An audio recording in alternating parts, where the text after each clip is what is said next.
Well, good morning, Ramblers. This is Rose from Ramblin' Rose Cottage, and we're here to do our June garden tour. I've tried to do this 2 or 3 days in a row, and noise from the neighborhood prevented me from doing it. I live in an urban setting set in Fort Worth, Texas. I live on 1/3 of an acre in an old neighborhood. And this is my garden. It's small, but it's packed full of good things. I would show my face, but it is right around 7 a.m. I got up, fed the cats, the dogs, the chickens, and I need to water the garden before I go to work, but I thought I'd try to squeeze this in first. So let's get started on this garden tour. Let's go over here real quick to where I have my little pot set up, and this right here is the remains of the Moldavian dragon head balm.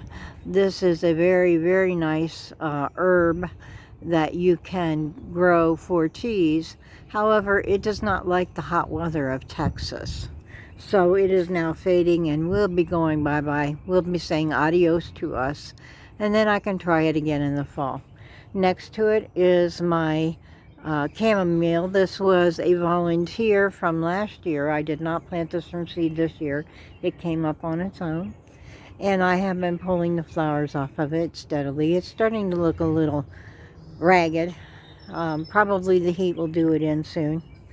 And below that are some leftover strawberry plants. I bought 25 strawberry bare roots from Stark Brothers this spring, and I had too many for my bed, so I put some in here. And these are actually doing better than the ones I put in my raised bed, but it's probably because they get more attention. I've harvested maybe maybe about a half a dozen strawberries off of that. And then we'll go back over here and we'll work on this bed here.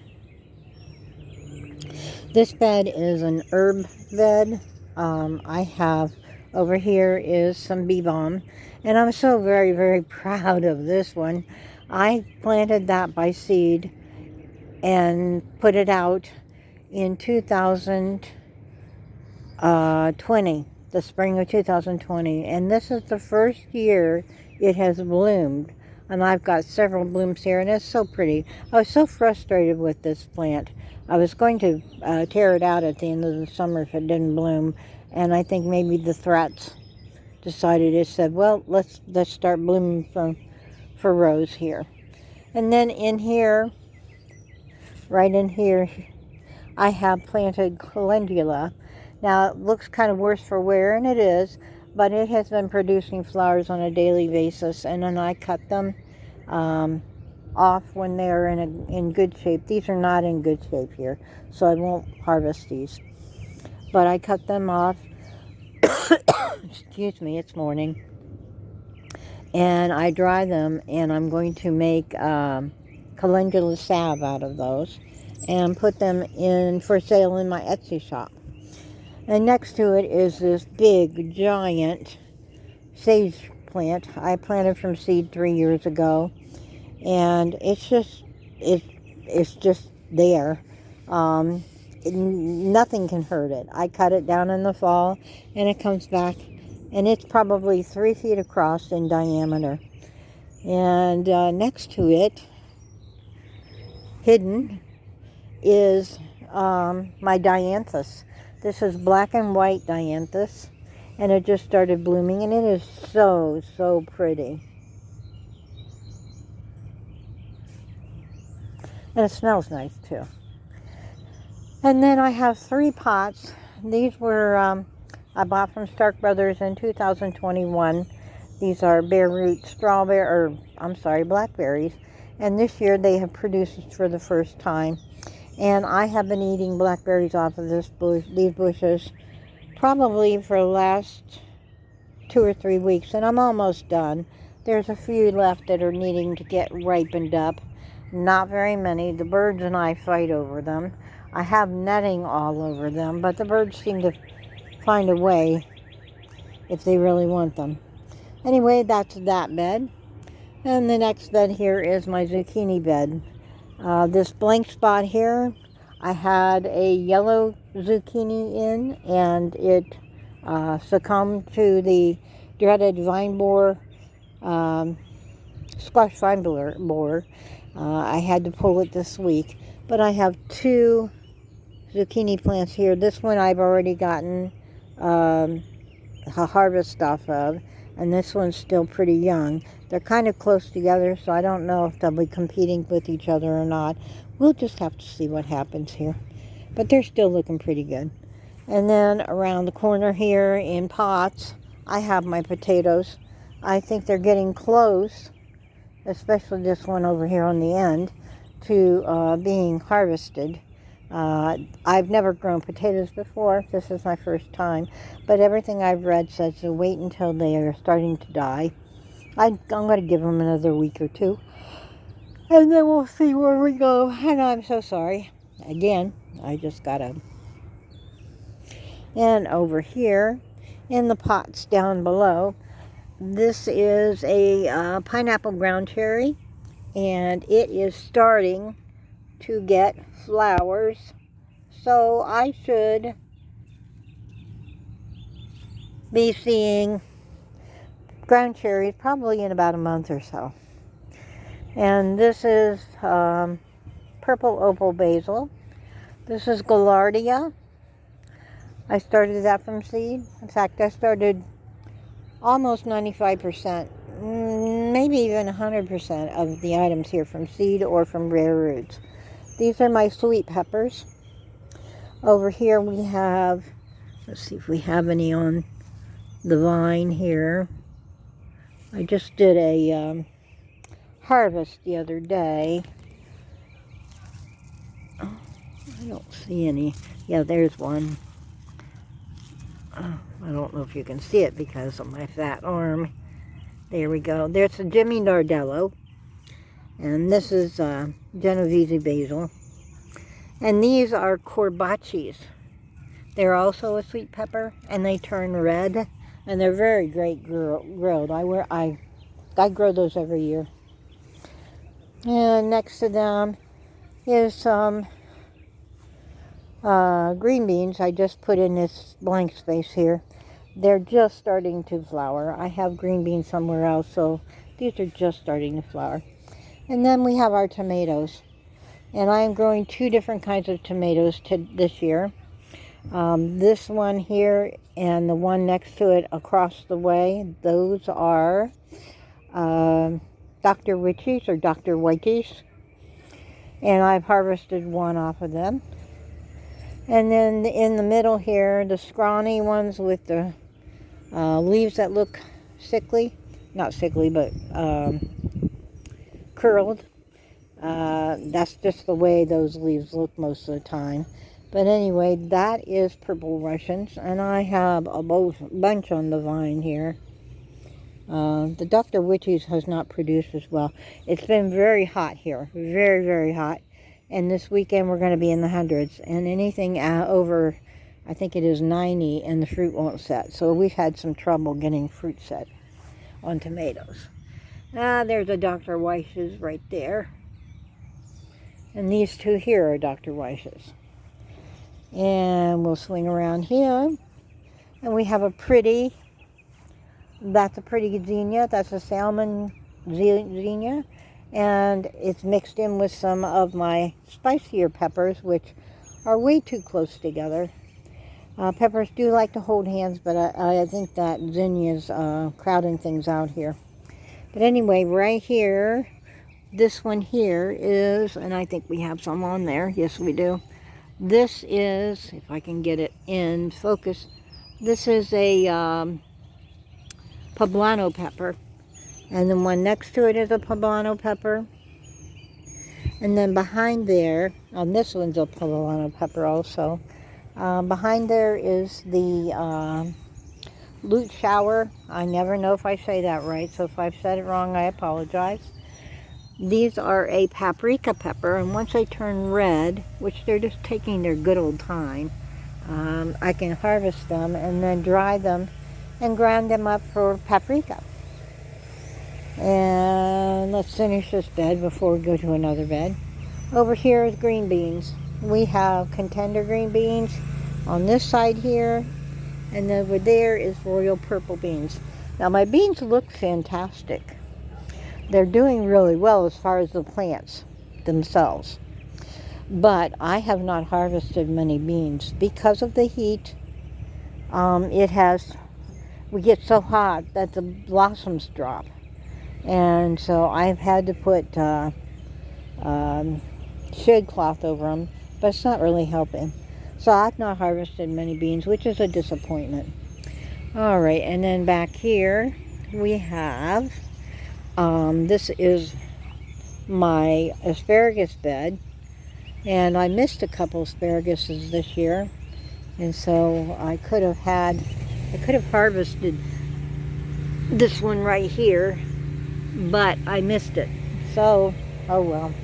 And then I planted, like I said earlier, I bought some strawberry bare roots, and I have planted them at the ends of the bed because I have read that strawberries and asparagus make very good companion planting. All right, now let's go down this way here. Excuse me.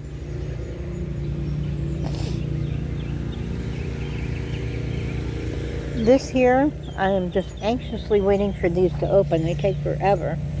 This is a straw plant. Straw flowers, I'm sorry. And so I'm waiting for those to open up. And then I have some more basil here. Genovese. And this is Greek basil. It's very good. And this is lemon basil. All right. Let's do this. Yes, this one here. This is my cantaloupe bed and sunflower bed. All the way at the end here I planted this is a teddy bear sunflower. And then next to it is some red salvia. And then I have some cantaloupes growing. These are become monsters. We have, and this one is Golden Jenny. And they're supposed to get to be about 2 pounds, 1 to 2 pounds. So they're a small to medium sized cantaloupe. And then this one's a French cantaloupe, and I can never say it right. Charentel or Charente, something like that. And it's a French cantaloupe. So I'm really looking forward to trying that out. And next to it here, I just plop these in here. This is, and they're flowering right now. This is a lemon queen zinnia, lemon queen sunflower, sorry. And I just think they're so happy looking, so pretty. And next to it is a velvet queen that just opened up. Isn't she pretty? And then we'll come over here and we have some more sunflowers. This is another velvet queen.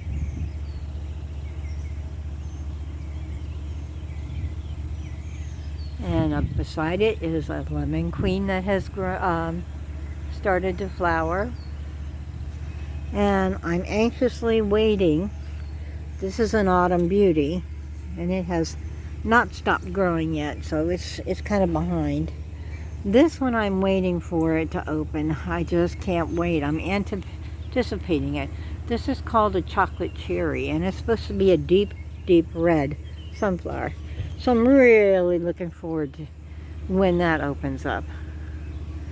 All right, let's go swing around here to the back end, or the front end of this flower bed. And we have cosmos here. I think this is rubenza. I'm not positive.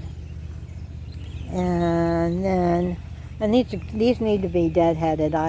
I've been bad lately. These are, I'm trying to find one that's a fresher flower. That one's not too bad. These are apricot lemonade. They all look pretty kind of raggedy. And next to it is my Mexican sunflower. I just love the Mexican sunflowers. They're just so, they pop. And they don't really go with the color palette I have in this bed, but I don't care. I'm 65 years old and I do what I want. Anyway, these are my salmon zinnias. And then we have some more cosmos here. I should have cleaned this bed up a little bit before I started this, but this is just real life.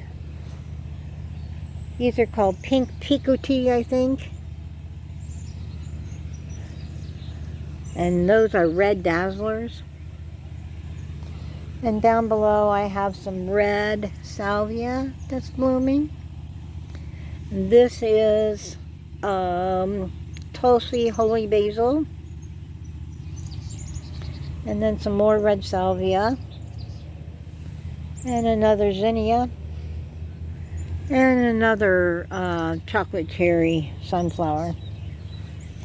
And down here, which is just starting to finish up, is some, and I can't think of the name of it now. I always do that, at least one. Oh, it'll come to me and I'll put it up on the screen when I do the editing. And then some more very pretty cosmos. I'm just so pleased with my garden this year. It is doing so well. This is probably, I moved here in 2019. August of 2019 is when I moved here from Ohio. I was a gardener in Ohio for many years. And then I had to adjust to gardening in Texas, which is a very different climate. And it took me 3 years, but I finally think I've got the hang of it. Either that or conditions are just right. But I am so very happy with my garden this year. It has done so well. There's been a couple flops, but nothing really major. It's just mostly been a very enjoyable time. And I've really enjoyed my garden this year. Anyway, thank you for visiting my garden. And I want to ask you, if you enjoyed this or got anything from it, please like this video and share it if you'd like. And consider subscribing, and so you won't miss any more of my gardening updates. I do gardening in the summertime, and then in the fall I start my soaps that I make. All right, thanks for coming by, and we will see you next time.